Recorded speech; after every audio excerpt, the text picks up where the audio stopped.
Demand کیا، سب گرمی میں برقع پہن کر بیٹھ گئی. آپ جب ڈیمانڈ کریں گے تم ایک انقلاب برپا کر سکتی ہو. تم کو ایک نئی نسل کو اپنی گود میں پروان چڑھانا، نئی نسل، ایک مضبوط اور توانا نسل کو تم کو اپنی گودوں میں پروان چڑھانا، یہ کام تم انجام دے سکتی. میں حلال کمائی کماؤں گا، بغیر رشوت کے بہت کم پیسہ لاؤں گا، بہت تھک کر میں گھر میں آؤں گا. اے جان، تم کام کرو گی، تم گھر میں رہ کر کام کرو گی. یہ گھر ہمارے قلعے ہیں، ان قلعوں کو کوئی ٹچ نہیں کر سکتا. ہماری بیٹیاں اگر اس اعتبار سے باشعور ہو جائیں، ایک تندرست اور توانا نسل آپ کے شانہ بشانہ دوڑ رہی ہوگی. ہم بہت سکون کے ساتھ وہ شعر پڑھ دیتے ہیں، تھوڑی دیر کے لیے اس شعر کے سحر میں کھو جاتے ہیں. ہے ایام یورش تاتار کے افسانے سے، پاسباں مل گئے کعبے کو صنم خانوں سے. ارے کیسے ملے وہ؟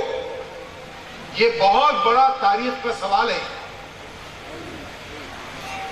بہت بڑا تاریخ کا سوال ہے. یہ میں نہیں کہہ رہا ہوں، مولانا سید ابو الحسن علی ندوی رحمت اللہ علیہ نے تاریخ دعوت و عزیمت میں یہ بات لکھی ہے فتنہ تاتار کے بعد کہ آخر یہ تاتاری اسلام کیوں قبول کیا انہوں نے. ایک دو واقعات آپ کو پڑھنے کو ملتے ہیں، میں ریپیٹ نہیں کرنا چاہتا ہوں، معلوم ہے. انہوں نے کہا کہ غالب خیال یہ ہے کہ تاتاریوں نے جن مسلمان عورتوں کو زبردستی اپنی لونڈیاں کنیزیں بنا لیا تھا، ان سے اپنے جنسی تعلقات قائم کیے تھے، شادی شدہ عورتیں، کنواری لڑکیاں، ان سب کو ان باربیرک تاتاریوں نے، غیر مہذب تاتاریوں نے گرفتار کر لے کر چلے گئے. ان ماں اور بیٹیوں کی گودوں میں جن تاتاریوں کی اولاد پروان چڑھی، تو ان مسلمان ماؤں نے اپنی اولادوں کو کلمہ پڑھنا سکھایا. اتنا بڑا کام ہماری ماؤں اور بیٹیوں نے پچھلی تاریخ میں انجام دیا. تاتاریوں کو مسلمان بنایا. ایک مسلمان کھیت کی کھیت تیار ہوئی جو انہی تاتاریوں کی اولاد تھی، لیکن مسلمان عورتوں کی گودوں میں پلی بڑی پروان چڑھی.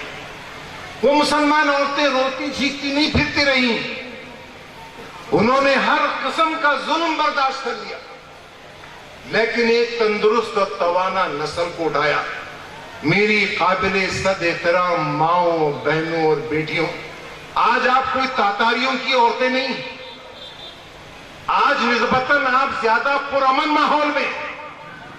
آپ عزم کر لیجئے، آپ حوصلہ کر لیجئے، آپ ایک ڈیسیژن لے لیجئے کہ میں اپنی گودوں میں ایسی نسلوں کو پروان چڑھاؤں گی جو بہت مضبوط ہوں گی، فکری اعتبار سے بھی اور جسمانی اعتبار سے بھی.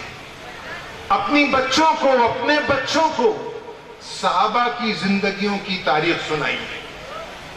بقول زینب الغزالی رحمت اللہ علیہ، انہوں نے کیا پیاری بات کہہ دی ہماری اس بہن نے، اللہ اسے کروٹ جنت نصیب کرے اور اس کی قبر کو نور سے بھر دے. اس نے کہا کہ میری بات غور سے سنو. یہاں جب مولانا تشریف فرمائے عبدالحاد ملی صاحب، وہ کتاب ضرور منگوائیے اور ضلع کی تمام بیٹیوں کو دیجیے اسے، اور اہل خیر حضرات سے پیسے لے لیجیے اس کے. میں بہت بڑا پیسے والا نہیں ہوں، لیکن میری طرف بھی کچھ اکاؤنٹ میں ڈال دیجیے. اپنی ان بیٹیوں کو کتاب پڑھنے کو دیجیے کہ میری بات غور سے سنو. زینب غزالی نے جو باتیں اس میں لکھی ہیں، آپ پڑھیں گی کم اور روئیں گی زیادہ. انہوں نے کہا کہ اے میری آج کی بہن، تو اپنے بیٹوں کو بتا کہ خالد بن ولید کون تھے، سلطان صلاح الدین ایوبی کون تھے، ابو عبیدہ بن الجراح کون تھے، طارق بن زیاد کون تھا، موسیٰ بن نافع کون تھے، اور کتنی بڑی تاریخ ہے. اس تاریخ کو تو اپنی نسلوں کو بتا. تو بتا کہ قسطنطنیہ مسلمانوں نے کیسے فتح کیا. تو بتا کہ جب ہم اشبیلیا میں اور اسپین میں اور قرطبہ میں تھے تو ہم کس شان سے وہاں داخل ہوئے تھے, پھر ہم وہاں سے کیوں کر نکالے گئے. اے بیٹی, تو اپنی نسلوں کو یہ بات بتا.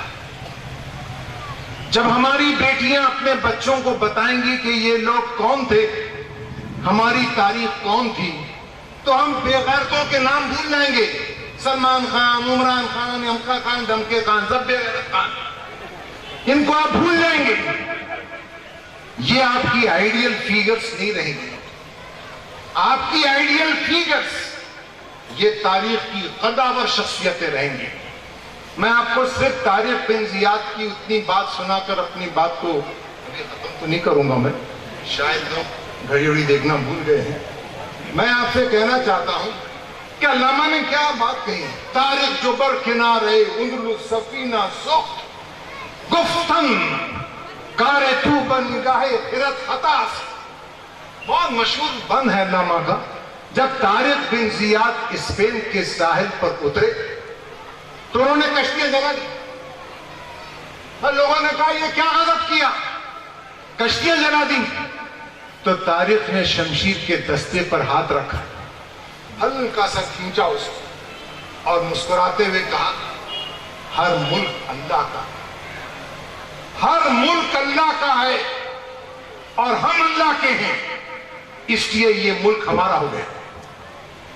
ہمارے پاس اتنی سمپل لاجک ہے, ہر ملک اللہ کا ہے, ہم اللہ کے ہیں, اس لیے یہ ملک ہمارا ہو گیا. یا تو یہاں حکمراں بن کر رہنا ہے یا یہاں شہید ہو جانا ہے. تو طارق بن زیاد کے سامنے جو فوج کھڑی ہوئی تھی, جب اس کو پہلی دفعہ چسکا لگا کہ مسلمان کس قدر غیر معمولی طور پر مضبوط ہوتے ہیں, تو اس نے اپنے کمانڈر ان چیف کو کہلا بھیجا, پتہ نہیں یہ لوگ کہاں سے آئے ہیں, آسمان سے ٹپکے ہیں یا زمین سے اگلے ہیں, یہ انسان نہیں لگتے, اور ان کا مقابلہ ہم بالکل نہیں کر سکتے. میرے اچھے بھائیوں اور بہنوں, میں آپ کو تاریخ اور جنگ اور تیغ اور سنا وہاں نہیں لے جانا چاہتا ہوں, ابھی اس کا موقع نہیں ہے. آپ اپنے بچوں کو صرف تاریخ سے واقف کروائیے, نیا اعتماد اور حوصلہ بخشیے.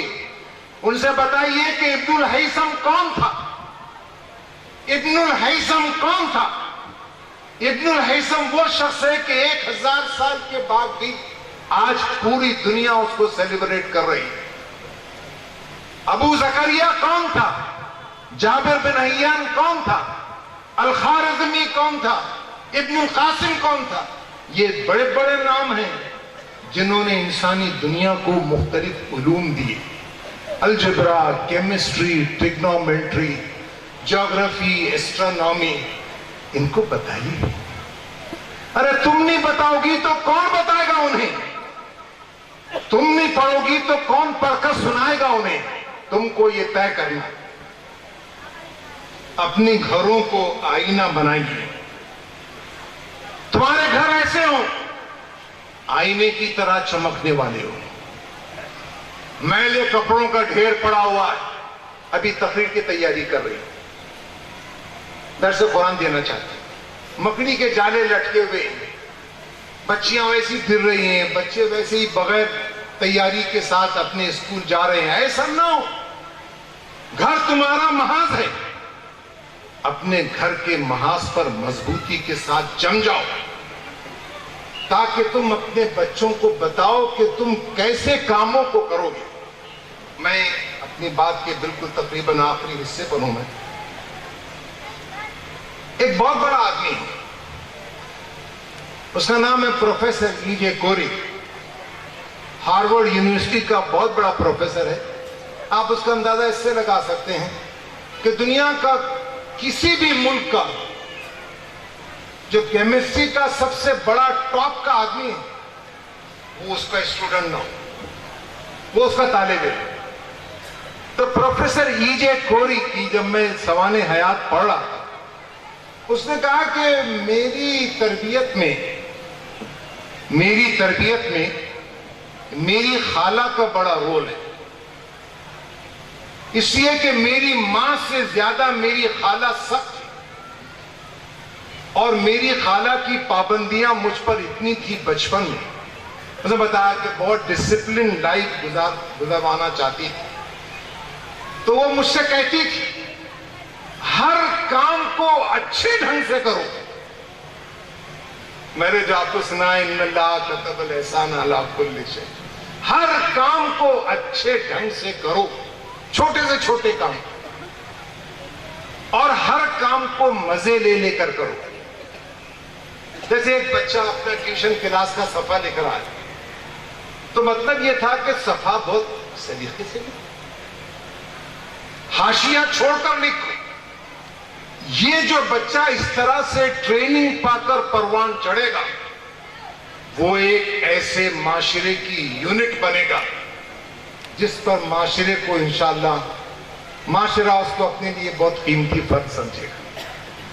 ایسے ہزاروں کوری نکال سکیں گے آپ، ایسے ہزاروں افراد نکل سکیں گے آپ، اور اس کا کوئی صلہ ہم نہیں دے سکیں گے آپ کو، آپ کا رب آپ کو دے گا، اللہ تعالیٰ آپ کو دے گا، اور وہاں وہ کرنسی بہت کام آئے گی آپ کی یہاں کی۔ میں ایک آخری بات کہنا چاہتا ہوں آپ سے، ہم آخر یہ معاشرے کی اصلاح کیوں چاہتے ہیں؟ نمازیں پڑھنا، روزے رکھنا، زکوٰۃ دینا، حج کرنا، جھوٹ نہیں بولنا، شراب نہیں پینا، بہت صحیح ہے، بہت لمبی لسٹ ہے۔ ارے کاہے کے لیے کرنا چاہتے ہیں؟ ہم اقامت دین کے لیے کام کرنا چاہتے ہیں، ہم دین کو عملاً قائم کرنا چاہتے ہیں۔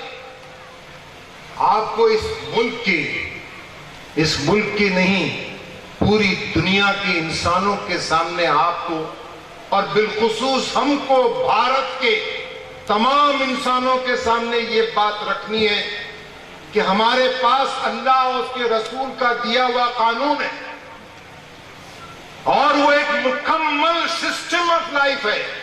یہ تین طلاقوں کا نہیں بول رہا ہوں میں آپ سے، یہ تو بہت چھوٹا سا ایشو ہے۔ مولانا رابع حسین ندوی کو اللہ تعالیٰ ان کو لمبی عمر عطا فرمائے، انہوں نے کہا بس اتنا ابھی کافی ہے، اتنا کافی ہے۔ اس کو ایک مومن کی قلندرانہ شان دکھی، بس اتنا کافی، ابھی دستخطیں بھجاؤ، ابھی پوری طرح حرکت میں آنا اور پوری طرح سے طاقت کا استعمال، ابھی اس کا ڈیمانسٹریشن نہیں۔ کروڑوں کی تعداد میں آپ کی دستخطیں پہنچ گئی ہیں، لوگ حیران ہیں کہ ایسے آشوب زدہ حالات میں یہ امت کیسے کام کرتی۔ ٹھیک ہے، وہ ایک الگ ایشو ہے، وہ میرا موضوع نہیں ہے۔ میں آپ سے کہنا چاہ رہا ہوں کہ انسانوں سے کہنا ہے آپ کو کہ ہمارے پاس ایک مکمل نظام حیات ہے۔ یہ صرف عبادات کا نہیں ہے، یہ صرف پیسہ کمانے کا نہیں ہے، بلکہ اس میں سیاست ہے، معیشت ہے، معاشرت ہے، خاندان ہے، تمام چیزیں۔ علامہ اقبال کے اس شعر پر اپنی بات کو ختم کرتا ہوں۔ آدم کو ثبات کی طلب ہے، آدم کو ثبات کی طلب ہے، دستور حیات کی طلب ہے۔ دنیا کی عشاء ہو جس سے اشراق، مومن کی اذان ندائے آفاق۔ دنیا کی تاریکی جس سے چھٹ سکتی ہے، وہ ایک مومن کی اذان۔ میرے اچھے ساتھیوں، رفقائے محترم، ماؤں، بہنوں، بیٹیوں، بہت پیارے بچوں، ایک عزم اور حوصلے کے ساتھ کام کیجئے کہ آپ کے پاس ایک مکمل نظام حیات ہے، جو آب حیات ہے، مکمل نظام حیات ہے، جو آب حیات ہے، الیکزر آف لائف ہے۔ آپ بتائیے، اس کو انسانوں کے سامنے رکھیے۔ ہم اس لیے معاشرے میں تبدیلی چاہتے ہیں، ہم اس لیے معاشرے میں تبدیلی چاہتے ہیں۔ اللہ کے رسول صلی اللہ علیہ وسلم نے جس معاشرے کو برپا فرمایا تھا، وہ ایک جملے پر برپا ہوا تھا، صرف ایک جملے پر، یا ایھا الناس قولوا لا الہ الا اللہ تفلحوا۔ اے انسانوں، کہو اللہ کے سوا کوئی الہ نہیں، تم فلاح پا جاؤ گے۔